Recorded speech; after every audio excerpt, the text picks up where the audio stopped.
நம்ம தென்காசி மாவட்டத்துக்கு பக்கத்துல இருக்கக்கூடிய விருதுநகர் மாவட்டத்துல சிவகாசின்னு ஒரு ஊர் இருக்கு. எல்லாருக்குமே தெரியும். சிவகாசினாலே தீப்பெட்டியும் பட்டாசும் தான் நமக்கு ஞாபகத்துக்கு வரும். ஏன்னா அதுக்கான தொழிற்சாலைகள் தான் அங்க ஜாஸ்தியா இருக்கு. ஆனா அதே சிவகாசியில பிரிண்டிங்க்கும் பயங்கர பேர் போன ஒரு ஊர். அதை சின்ன ஜப்பான்னு சொல்லுவாங்க. அந்த அளவுக்கு இண்டஸ்ட்ரியல் நிறைய நிறைஞ்ச ஒரு பகுதி. அந்த இடத்துல தீப்பெட்டிக்கும் பட்டாசுக்கும் அந்த லேபிள் தேவைப்பட்டதுனால பிரிண்டிங் டெக்னாலஜின்னு ஒன்று ஆட் ஆன் ஆச்சு. பட் அதுவே இன்னைக்கு ஒரு பெரிய ஒரு இண்டஸ்ட்ரியலா மாறிடுச்சு. ஆல் ஓவர் த இந்தியாக்கே அதிகமான பிரிண்டிங் சப்ளைஸ் கொடுக்கக்கூடிய ஒரு இடமா சிவகாசி இருக்குன்னா அதுல மாற்றுக்கிறதே கிடையாது. கிட்டத்தட்ட 5000க்கும் மேல பிரிண்டிங் ஷாப் இருக்கு. 50,000க்கும் மேல வேலை வாய்ப்புகள் ஏற்படுத்தி கொடுத்துருக்காங்க.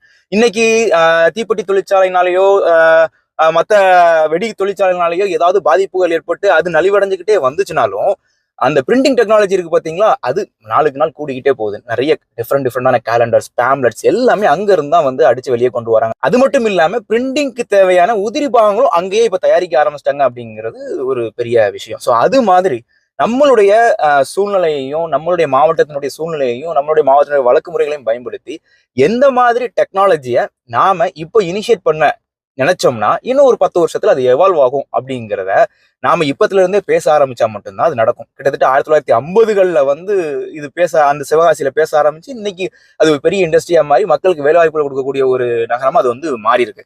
ஸோ அப்போ நம்ம தென்காசியில அது மாதிரி மாறணும்னா எந்த மாதிரி இண்டஸ்ட்ரீஸ் தென்காசிக்கு வரணும், தென்காசி சூழ்நிலைகளை பாதிக்காத, தென்காசி மக்களுடைய வாழ்வாதாரங்களுக்கு பலம் கொடுக்கக்கூடிய எந்த மாதிரி இண்டஸ்ட்ரீஸ் நம்ம தென்காசி மாவட்டத்துல வந்தா கரெக்டா இருக்கும் அப்படிங்கிறத உங்களுக்கு தெரிஞ்சதுன்னா கமெண்ட்ல சொல்லுங்க.